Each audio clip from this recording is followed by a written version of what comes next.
Y bienvenidos de nuevo a la segunda jornada del Congreso que estamos celebrando en estos días sobre liderazgo educativo y autonomía y difusión de experiencias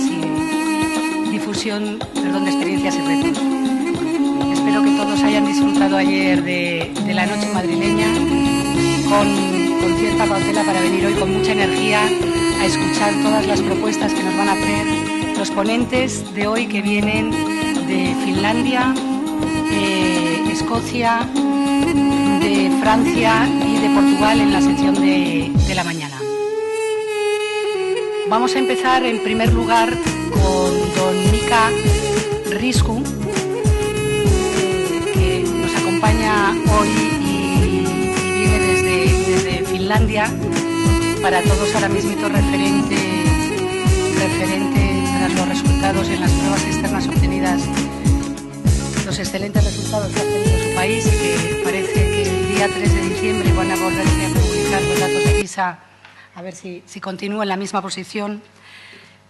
Mika Riscu lidera y gestiona el Instituto para el Liderazgo en Educación de la Universidad de Jyväskylä en Finlandia. Coordina también la formación a nivel nacional e internacional en su país.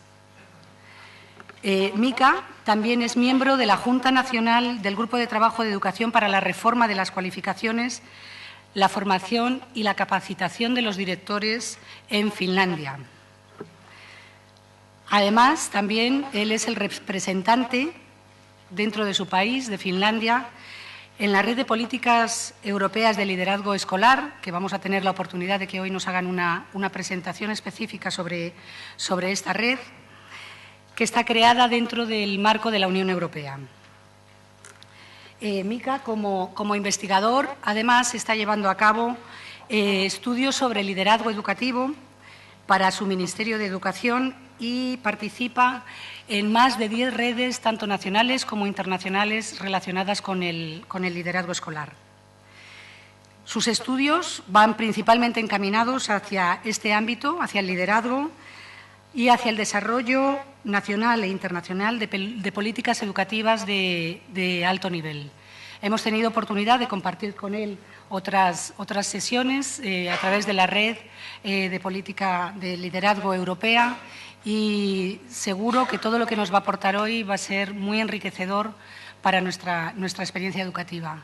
Además, Mika ha tenido el detalle de traducir toda su presentación al español con un gran esfuerzo por su parte. Así que muchísimas gracias por estar aquí y por este esfuerzo y por mostrarnos las buenas técnicas que hay en su país sobre el liderazgo escolar. Muchas gracias, Mika. Adelante. Perdón. Quien quiera, en el canal 1 está en castellano, en el canal 2 en inglés. Gracias, Mika. Adelante.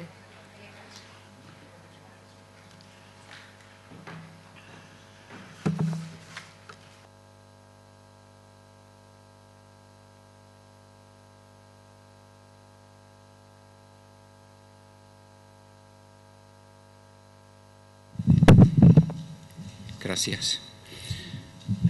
Hola, very good morning. I'm honored to be here with you in the EPNOSL conference for the Spanish network. My presentation is written in Spanish using the Google Translator.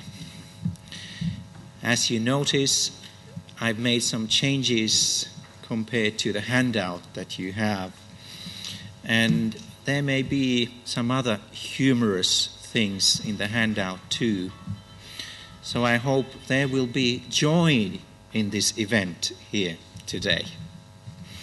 I'm a language teacher by background, and I love mistakes. So have a lot of fun with the handout.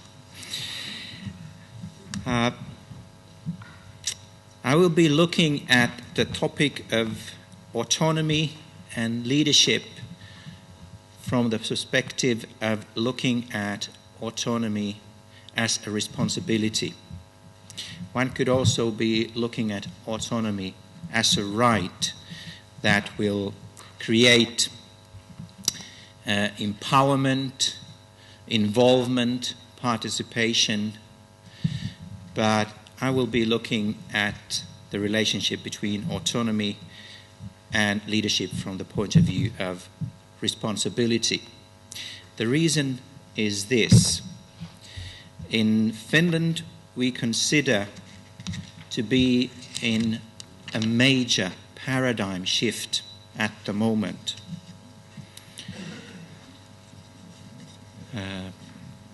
Okay? Problems? No? No. Okay. And the paradigm shift is, as you can see there, it's a huge change. It's a huge change that requires that we start thinking in a new way.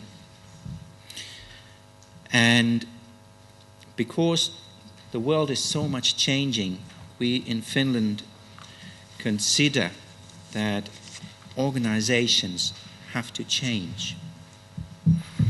And in order for organizations to be able to change, we think that organizations have to learn. I am conducting a research for the Finnish Ministry of Education and Culture. That research program tries to cover all educational leadership in the local provisions of education in Finland.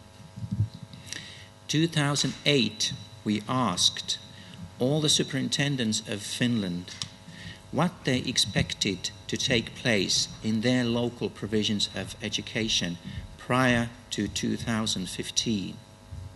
94% of them said that the way they will be providing education in the municipalities will change radically.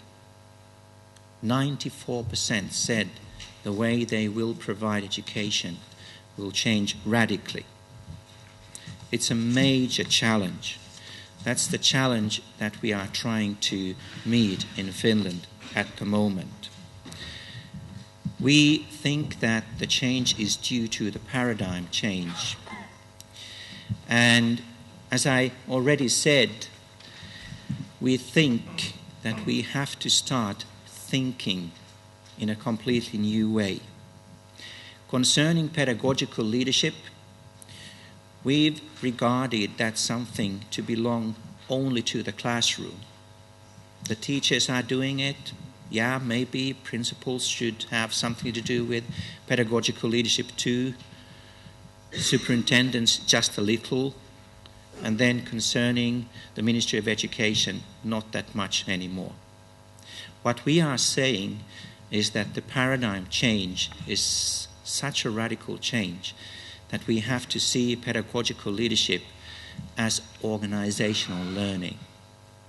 In order for the teachers to be able to do what the paradigm shift requires them to do in their teaching, the school has to change, the local provision of education has to change, and the whole education system has to change. So, pedagogical leadership has to have a very comprehensive scope. Another new way of thinking is that we have to consider leadership as resource, and there we have the connection with autonomy. We have to understand that we have leadership everywhere in an organization, in all the levels of the organization. And we have to see leadership so that we understand it to consist of both expertise and responsibility. A teacher has a different kind of expertise from that of the principal. The principal has a different kind of expertise from that of the principal. the Ministry of Education has a different kind of expertise from that of the superintendents. We have to start using all the expertise we have in the education system in a very efficient way. That means that leadership becomes also a responsibility for all actors in the education system. The teacher is partly responsible for the learning of the principal. The principal is partly responsible for the learning of the superintendent, and the superintendent is partly responsible for the learning of the Minister of Education. And of course, the student, the pupil, is also partly responsible for the learning of the teacher, because all the actors in the education system have that kind of expertise that people most likely in the next level do not have. The connection to autonomy is that, yes, you have autonomy, but that autonomy includes also responsibility. 2010, I went through everything we had studied in school leadership in Finland. At that time, during the 2000s, we had about 700 dissertations on educational sciences. Of those, 28 I could categorize as studying school leadership, 0.7% about. And then we say that leadership, educational leadership, is a major issue. I'm studying superintendency in Finland. Nobody has studied it yet. We haven't considered that important. In a country where the municipalities have a constitutional autonomy to do whatever they want. It's amazing. Anyway, on the basis of the research that we've been conducting at our institute, we have come up with what we call a broad pedagogical leadership theory. We can look at the theory from the perspective of the various levels in the education system. Here I will be looking at it from the point of view of the principal. But we can imagine that instead of the principal, we could there have the superintendent, the director for the Finnish National Board of Education, the Minister of Education. We could have there the student as well. We would find more or less the same elements, but because the scopes are different, in a bit different ways. Concerning the principal, we say that the principal is interested in what kind of learning, what kind of growing up, what kind of welfare there is in his or her school. The principal does not lead the learning or growing processes. The teachers do that. So, it's part of the principal's direct pedagogical leadership to lead the learning processes of the teachers so that the teachers know how to do what education should do in a school. We also identified 4 developmental processes that principals have to lead. The first one of those concerning the Finnish education system is the curriculum. In Finland, we define curriculum as an agreement of all that you have to do in order for education to do what it should do. It's an agreement of everything what should take place in a school. That's why we have the leading of designing, enacting, evaluating, and developing the developmental process of the curriculum as the first developmental program process in our broad pedagogical leadership theory. When the principal leads the curriculum process, he or she indirectly leads the learning process of the teachers. The second developmental process concerns the operational culture. The fourth one, visions and strategies. And the fourth one, which is the most important one, the mission of education, the mission of school.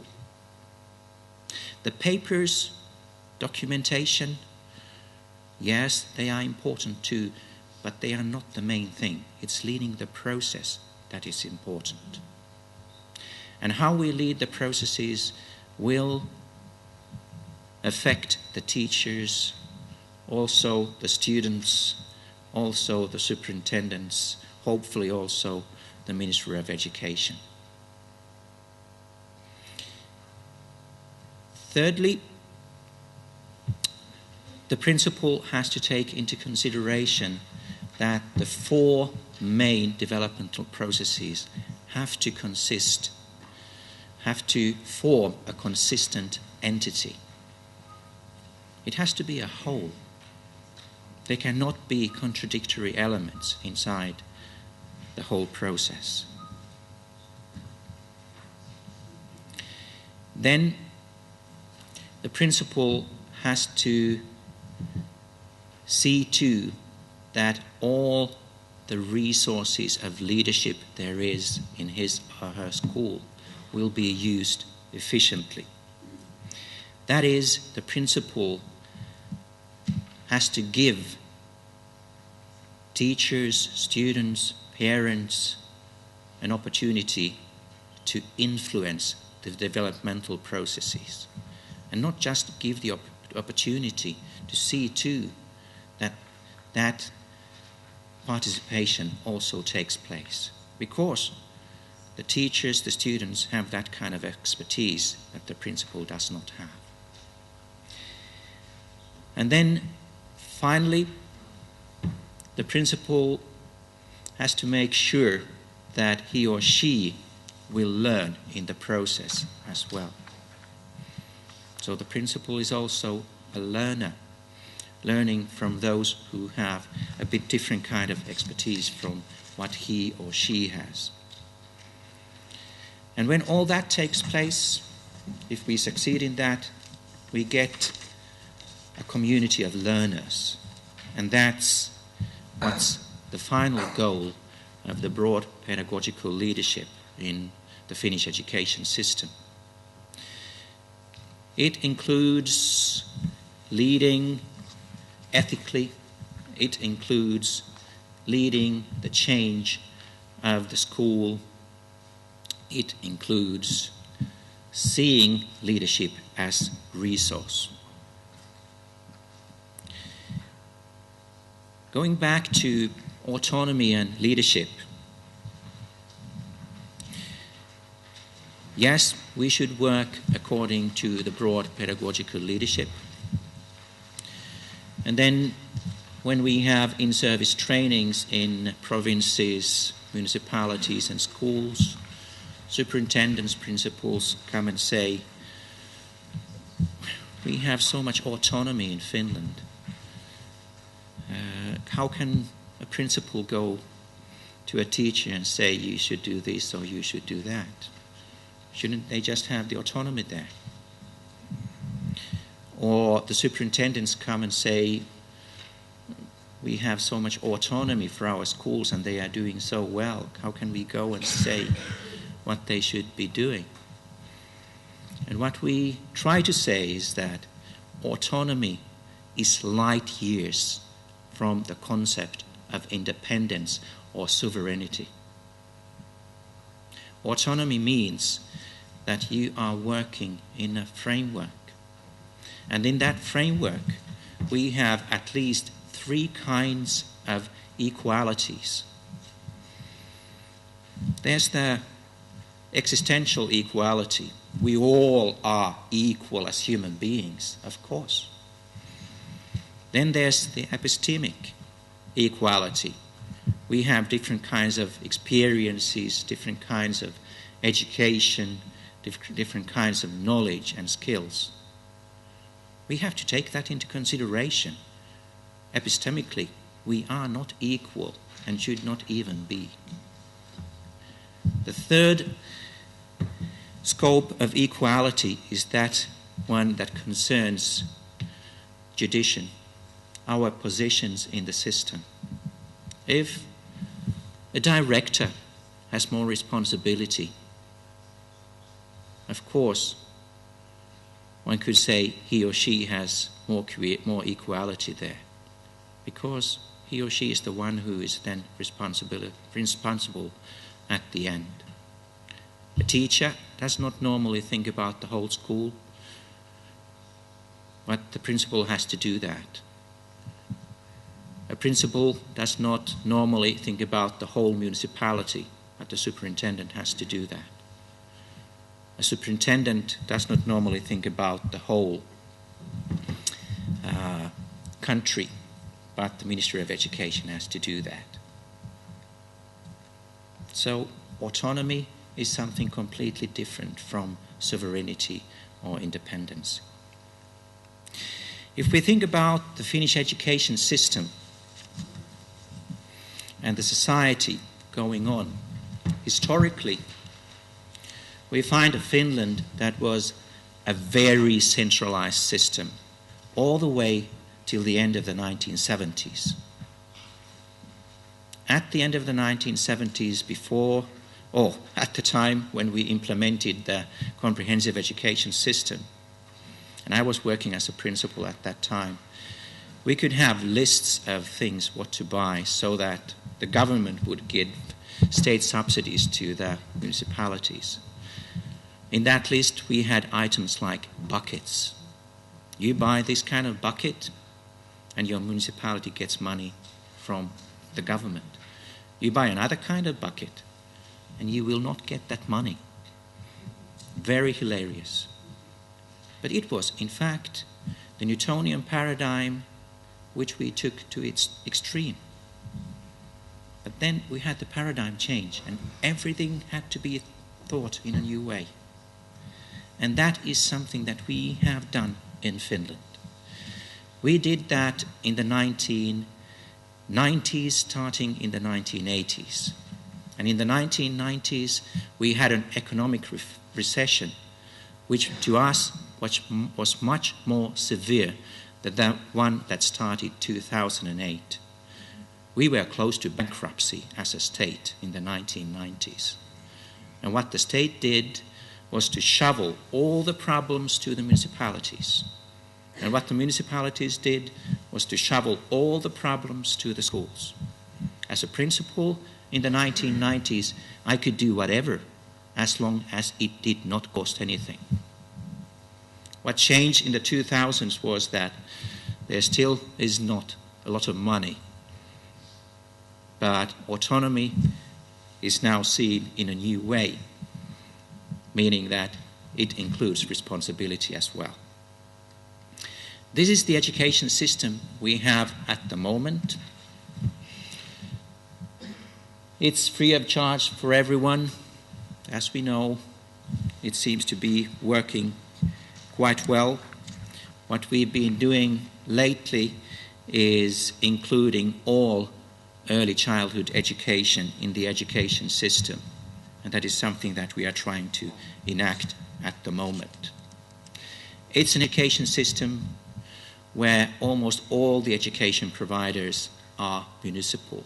Concerning basic education, it's 94%. Concerning upper secondary education, it's 92%.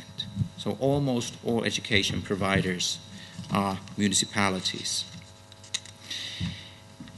The governance system for the education system looks like this. And what you can find here is that at the state level, they try to build us a framework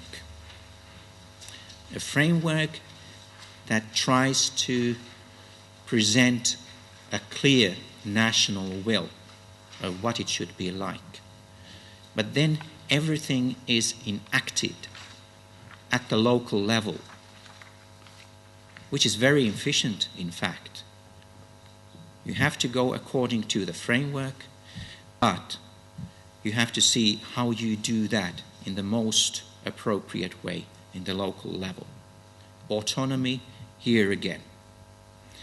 And when we compare the Finnish education system, for example, from the point of view of curriculum, we in fact find that we are not as decentralized as we in Finland too very often think that we are. We are a very much mainstream country there. We have a national core curriculum system that presents a very clear national will, but then a lot of autonomy how to enact that will in the local level. This is a very basic municipal governance system. As I already said, municipalities in legislation have constitutional autonomy, and everything that the municipalities have to do has to be presented in legislation. Legislation normally says that municipalities are responsible for healthcare, social and education services. Healthcare, because we have a lot of small municipalities, are normally managed by associations of municipalities, municipal consortia. So typically it's the social services and education services that municipalities are responsible for. There, in the municipalities, in almost all municipalities, we find a municipal director of education, a municipal school board, and these organs then manage the local provision of education. And then we find the schools. And concerning the schools and autonomy, we can first of all say that there are quite a number of schools in Finland. But if we look at this historically, we find that the paradigm shift is affecting schools strongly as well. We used to have about 7,000 basic education schools. What do we have today? About 3,000. So more than half has been abolished. And that trend is going on. It's to get more efficiency. So schools are becoming larger entities, more challenging for principals to learn. The good side of it is that there will be more staff, there will be more resources for principals to make use of too. That's why seeing leadership as resource in the Finnish context is so important as well. Concerning the size of schools, as you notice here, most of them still are quite small. We had a 3-week training program for principals in Shanghai this autumn. A major difference there compared to the Finnish schools.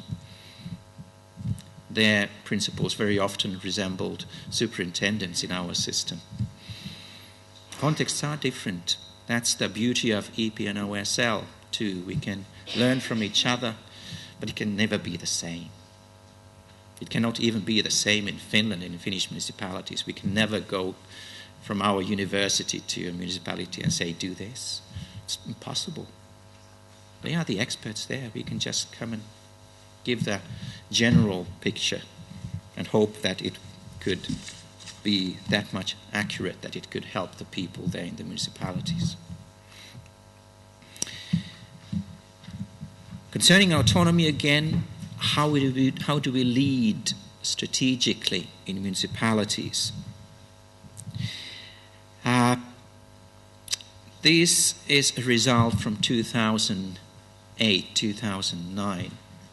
Then superintendents said that how they try to develop their local provisions of education, or how municipalities try to do it, is based on first ensuring and then developing the education services we have, and then comes the budget.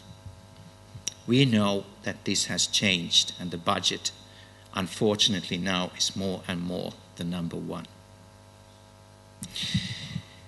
Then, concerning autonomy and the relationship between the state and the municipalities, the superintendents, and we know that about school board members and principals too, all say the same thing. For them, the local decisions are much more important than the ones made in the national level, because municipalities have a constitutional autonomy. Then what municipalities try to do with their autonomy is to predict what will take place in the future and then try to adapt to those changes. We are very worried about this trend because we would like schools to be future makers. We would like schools to be proactive. What is good is that it seems that we try to make decisions together, and very seldom superintendents at least feel that municipalities are compelled to do something, or that the decisions are just random. Further, concerning the relationship between the state and the municipalities, again, this is what superintendents say. They think that the state mostly try to influence municipalities through soft methods like leadership, training, projects. But we also find in our context that the hard measures are becoming more common too. There's a change from this result which was made in 2008-2009. Last week, the Ministry of Education suggested that the state should take whole responsibility for funding the education in Finland. That will not take place, but it's a good example of the kind of discussion that we are having. At the moment, the state covers for 34% of costs for basic education and 42% of those for upper secondary education. So education providers, that is municipalities, will cover the rest. If the state would take responsibility for the whole finance, we know that a lot of schools would be abolished, and we would lose the autonomy and the efficiency created by the autonomy in the local level. But it always is like that in Finland, that we have a dialogue. We can debate very heavily too. And then hopefully we reach syntheses and not compromises. I hate compromises, but I do love syntheses. Going to the school level and regarding what this autonomy then meets the teachers, we find that in OECD surveys, Finnish teachers seem to have the most autonomy, the most power. We also know that all scholars in Finland again and again and again say that the teacher's profession is one of the most important in the Finnish society. And maybe the autonomy and the appreciation teachers have makes the teacher's profession so popular for the Finnish young. It can't be the salary, that I know. Then how it is with the principals. As a principal, well, I haven't been working as a principal now for 5 years, but quite challenging with the autonomous teachers who know their value.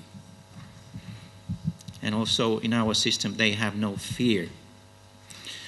And all Finnish principals have to teach. So when you go and teach, you always get the experience that it's not that easy.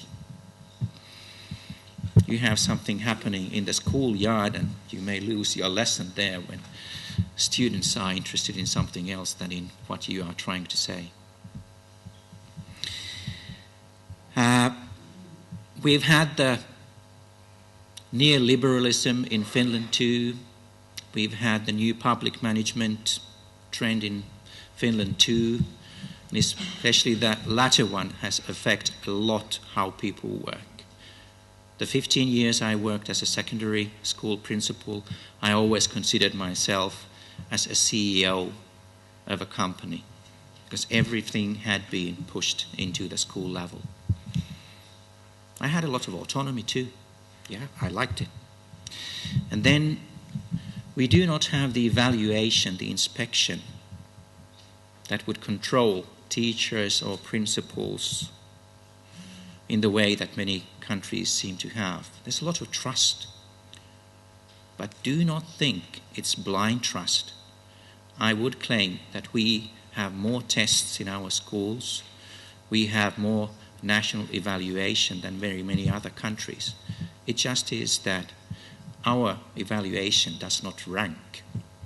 People are never afraid of the results, really. If we took part in a national test as a school when I was working as a principal and did not make that well, it was not me knocking at the teacher's classroom door saying, naughty, naughty. It was the teacher knocking at my door saying, naughty, naughty, principal. We've been saying this. We do not have the resources, or we should develop our organization so that we can do what we should be able to do. Luckily, we've been able to do quite well in Finland. In a very efficient way too. According to OECD surveys again, the school days, school weeks, school years of both students and teachers is the shortest. The time is not spent on instruction that much. Learning takes place elsewhere a lot too. Concerning money, I think at the moment we are already concerning basic education below the OECD average, below the EU average. But we seem to make really good impact on how we work. There has to be something that we do right too. And going on, how we do it, we seem to have adopted quite many strategies that many other countries have not done. This is how we deal with special education. We have a very proactive attitude there, as in, I would say, all our operations. A couple of years ago, we completely reformed special education again. We now talk about the 3-level support system. In that system, it's the teacher who is responsible for compiling the pedagogical evaluation of a student's learning. And on the basis of that teacher's evaluation, the teachers lead multi-professional teams who will support the learning and growing of the student. That's a lot of responsibility. That's a lot of autonomy as well.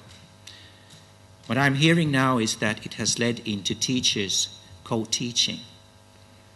Nobody has forced them to do it, but they have the responsibility now. They are trying to find efficient ways how to deal with that. What I'm very happy about is that it now seems that teachers, through that system, are more able to support also the gifted ones, which has been a real challenge in our education system. Let's hope it continues in that way. Yeah, concerning PISA, we have, I think, made something right. Let's hope so, at least. Although, just to let you know, although we do not have the latest PISA results yet, we in Finland know that we will not do that good this year. Inequality in Finland will have increased. We will not be, as we have been earlier, number 1 or number 3. Everybody agrees on that. Maybe 2 years ago people started talking about it. What I'm very happy about too is that we've started to work proactively to get back to the top again. But it has to deal with the paradigm shift too. We don't know how to do with it yet. It's so damn difficult to manage. But there are a lot of things that I think we should do better, but I do love the Finnish way we are doing it. So let's hope that we can stay there. What I'm very happy about too is that we've considered and still consider education as a societal tool. Education is future creation. Teachers are future creators. And all the international surveys concerning what we have been able to accomplish with education in Finland, I think very clearly indicates that it is so. We don't have very much natural resources. Our location geographically is not that admirable. I think if we were not part of the European Union, everybody would have forgotten us. In soccer, we are really terrible. And to me, soccer is much more important than ice hockey. Okay, we are at the end of this presentation. Thank you for concentrating on listening, and if you have any questions at this point, I'm of course happy to answer those questions. I don't know how we will translate the questions though, but I suppose, yeah?